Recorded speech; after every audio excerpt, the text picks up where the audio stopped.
Alrighty everybody, so what's going to be going on in this video is today I'm just going to be talking a little bit about Treyarch's overall map pack deals, like what they've been having going on, what's really been the deal, what I've been thinking about Treyarch and having all these different map packs and people actually, and Treyarch actually putting effort into Black Ops 2. And so let's just start off a little bit talking about the gameplay. What's going to be going on in this gameplay is I believe I get around 62 kills, if I do believe 62 kills, yes, and only 8 deaths, so it's a pretty good gameplay on the Xbox 360, playing on the DLC map studio using the FAL assault rifle. Now the FAL, it's very good. It is banned from League play. If you don't believe me, go play League play, and it is banned from also GB and competitive, also MLG and all those shenanigans also, but it really is banned, and I see why it's banned. You know, it's not necessarily the best assault rifle in Black Ops 2. If I did say that, it'd probably either be the M8A1 or maybe the AN94, but don't get me wrong guys, the FAL is very good, and the attachments that I'm using on the FAL are the select fire and the stock. Now the select fire is very good. It makes the semi-auto FAL be able to fire fully auto, and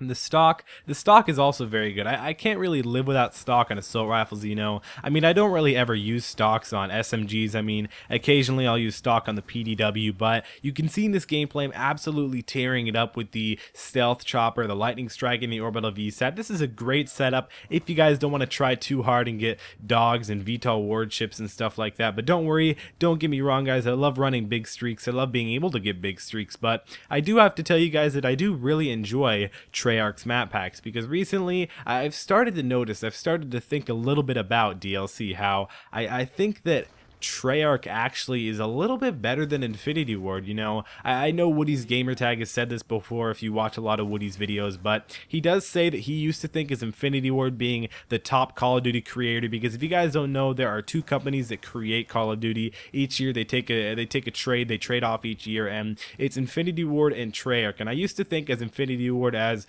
oh my gosh, I love Infinity Ward, I can't wait for Infinity Ward's Call of Duty, but now it's sort of like I can't wait for Treyarch's Call of Duty, because Treyarch's Call of Duty is always a little bit slower. You know, I don't really favor that. I kind of like the fast pace of Modern Warfare 3, Call of Duty 4, Modern Warfare 2, but I think Treyarch kind of just puts a little bit more effort into their game, to be honest, guys. I kind of like how they add DLC. You can see this is a reskinned firing range map, and that just the factor of that. People think, oh my gosh, you're recycling maps, and like they say, I ran into a friend today who's like, I'd rather have a completely new map than a reskinned old map, and I have to totally disagree. I really have to disagree, saying that I would much rather have a reskinned Radiation or a reskinned Launch or something like that from Black Ops 1 rather than a reskinned, not a reskin, rather than a brand new map. I mean, to be honest, I really like the reskin maps. My dad says this because he does play Call of Duty, if you guys don't know. When he goes back to a previous Call of Duty and plays one of those maps, he said it kind of feels like home, you know.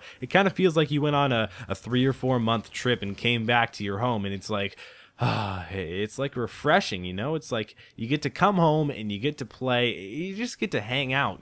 To be honest, that's what it is. Like, I love playing on firing range just because it's a great map, and the fact that they put it in ground war, that also tells me that they don't just support the people who just really like to play, you know, just selectly uprising team deathmatch, just select uprising domination or mosh pit. They can tell that they don't just want to play that they actually want to play it in regular map rotations, and that's what I like about Treyarch, that they can actually put effort and do what the viewer wants. I mean, obviously with the new map pack being Vengeance, you can totally tell that they really pay attention to their viewers, because they would have just chosen a random map like Array or Hazard or something like that and reskinned it when everybody actually loves firing range, when everybody actually loves Summit, and they reskin that Summit, of course, being uplink, and firing range, of course, being studio. And again, the fact that they did that, the fact that they were able to think for their customers, that they actually read their Twitters, that they probably go online and search for forums about Call of Duty, they probably read their Reddit subpages and all that thing, and all the comments on different YouTubers' videos saying,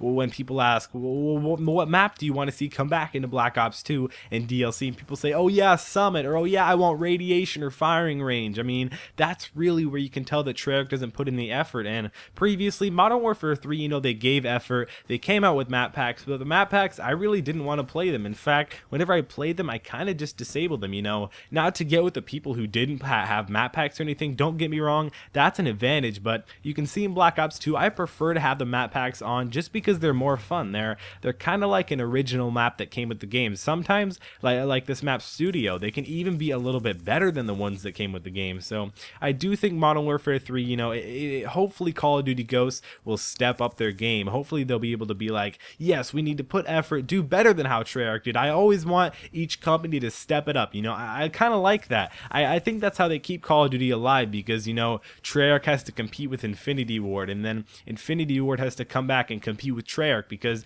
if they didn't have that, if it was just Infinity Ward, years on years, over and over, I don't really think that would turn out too well, to be honest. I mean, because they might slack and maybe get a little tired and not add that extra game mode, or not add that extra map or perk or gun or something like that. But the fact that they have to compete with another company to make sure they get more buys and sell more than the last game did, it's just kind of inspiring. But tell me down in the comment section below. I'd have to give Treyarch an A+ on how they're doing with all the map packs, the camos, the Peacekeeper, all these different things. Tell me down below, what rating would you give them? Would you give them a C, a D, maybe even an F? But I personally, I give them an A. I think Treyarch, you did a very well job on doing all these map packs and DLC. So guys, if you enjoyed the video, remember to click like down below. That really does help me out. Also, subscribe to my channel if you haven't already. Again, guys, that's how you're going to stay updated, because I do upload every single day. Make sure to follow me on Twitter, Instagram, and Facebook. All links in the description below. It's been QuadMFT, and I'll see you and your mom next time. Caught up in this dream world, getting used to life. Hanging with the wrong people can keep you from doing right. So I keep my circle tight, homie, you can never penetrate. If your mind state is just a hate, you should renovate. Do some mental feng shui, boy, I'm hella hungry. I never play it safe like a touch base. Listen up, fuck face, open your damn eyes. If ignorance is bliss, then they feeding you damn lies. I'm never giving bad vibes, homie, you just ant size. Always do it big like Rosie O'Donnell pant size. That's a joke, man, I'm a comedian. Fuck swag, some cheap chucks is probably what you'll see me in. Shitty car, something I can smoke a breezy in. Call up